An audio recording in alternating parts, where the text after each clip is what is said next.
स्वागत है। आज हम एक बहुत ही दिलचस्प विषय पर बात कर रहे हैं हाँ बिल्कुल। कि कैसे हम अपने दिमाग को एक तरह से रीवायर कर सकते हैं।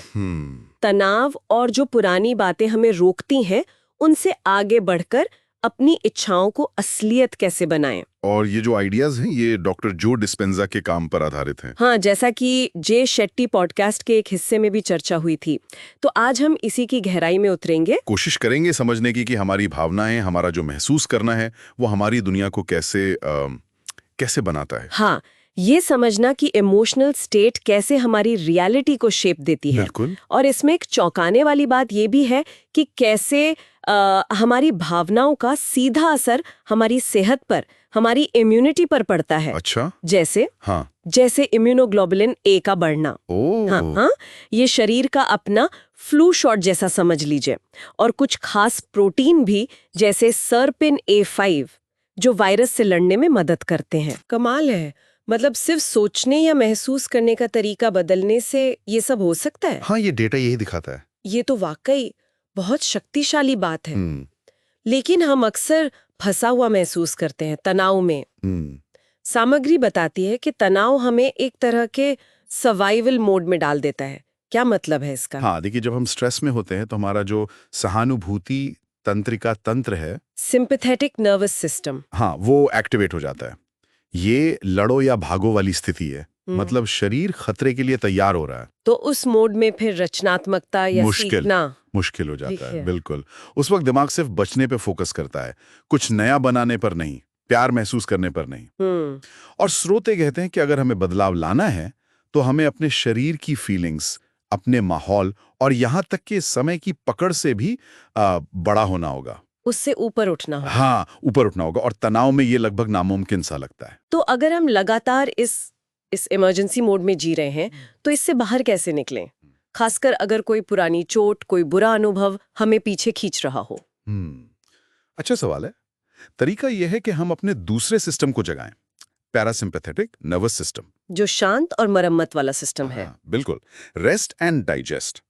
और इसके लिए कुछ तरीके बताए गए हैं, जैसे अपना ध्यान अपने दिल पर लाना, हार्ट सेंटर पर। हाँ, अपनी सांस को धीमा करना, जानबूझकर, कॉन्शियसली अच्छी भावनाएं महसूस करना, जैसे कि प्यार, आभार, दया, खुशी, इनका अभ्यास करना। और यहीं पर मुझे लगता है वो हृदय मस्तिष्क सामंजस्य वाली बात आती है ना, ये हार्ट ब्रेन कोहेरेंस। हाँ बिल्कुल।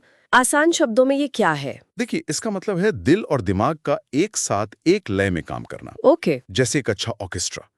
जब दिल शांत और नियमित रूप से धड़कता है तो वो दिमाग को सिग्नल भेजता है कि सब ठीक है, खतरा नहीं है। हाँ, खतरा टल गया है।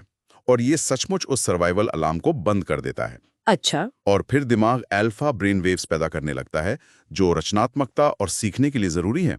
मतलब दिल दिमाग को बताता है कि अब बनाने का समय है, सिर्फ बचने का नहीं। वाह, तो ये कोहेरेंस, ये सामंजस्य हमें शांत करता है और क्रिएटिव बनाता है। अच्छा, एक और बात जो कही गई है कि हम वो चीज आकर्षित नहीं कर सकते जिससे हम अलग महसूस करते हैं। ये थोड़ा समझाएंगे? हाँ, इसका मतलब ये है कि हमें जो भविष्य चाहिए, जो हम बनाना चाहते हैं, हाँ, उसे हमें पहले महसूस करना होगा, उसकी भावना को जीना होगा। हाँ। अगर हम अभी कमी महसूस कर रहे हैं या गुस्सा या डर, तो हम अतीत में अटके हैं। बिल्कुल, हमारी ऊर्जा वहीं फंसी हुई है। और हमारी जो मान्यताएं हैं, बिलीव्स, वो अक्सर अवचेतन होती हैं, पिछले अनुभवों से बनी हुई। हमें पता भी नहीं होता। सही कहा। तो उन्हें बदलने के लिए पहले उन्हें जानना जरूरी है, उन पर रोशनी डालनी जरूरी है। और इसी से शायद क्षमा या माफी की बात जुड़ती है। स्रोत कहते हैं कि क्षमा वो ज्ञान है जिसमें भावनात्मक बोझ नहीं है। बिल्कुल सही। क्षमा का मतलब है उस पुरानी भावना पर काबू पाना जिसने हमें पकड़ रखा था। जब वो इमोशनल चार्ज, वो बोझ हट जाता है तो हमारा शरीर और दिमाग उस कहानी से आजाद हो जाते हैं। तो ऊर्जा मुक्त होती है। हाँ, वो ऊर्जा जो पहले अतीत को पकड़े रखने में खर्च हो रही थी, अब वो भविष्य बनाने के काम आ सकती है। तो ये सिर्फ पॉजिटिव सोचने जैसा नहीं है, ये ज्यादा गहरा है। ये शरीर को भावनात्मक रूप से भविष्य के लिए तैयार करने जैसा है। बिल्कुल, ये एक एक्टिव प्रोसेस है।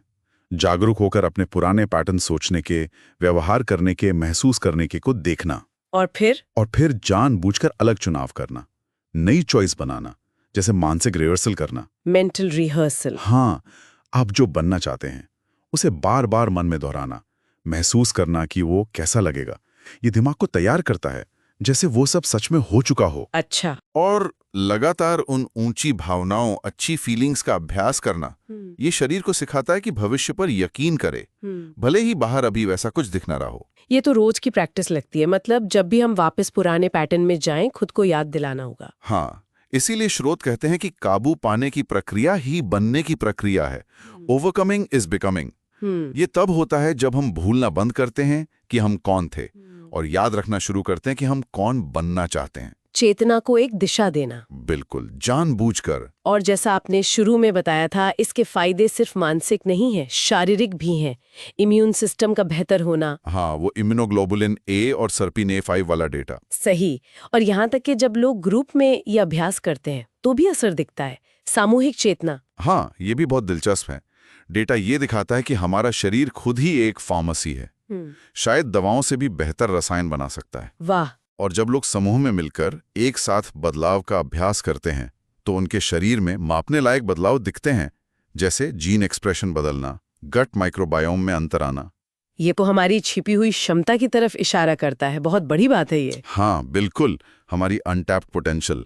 तो अगर हम सारी बातों को समेटें तो ऐसा लगता है कि असली बदलाव अंदर से शुरू होता है।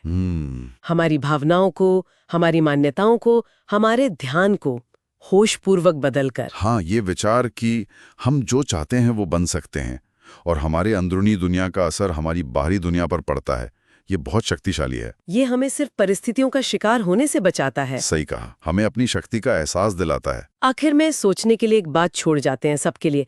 अगर हमारी भीतरी अवस्था, हमारी भावनाएं हमारी बाहरी दुनिया को बना सकती हैं, तो जानबूझकर अपनी भावनात्मक स्थिति चुनना कितना शक्तिशाली हो सकता है, खासकर उन पलों में जब ये सबसे मुश्किल लगता है।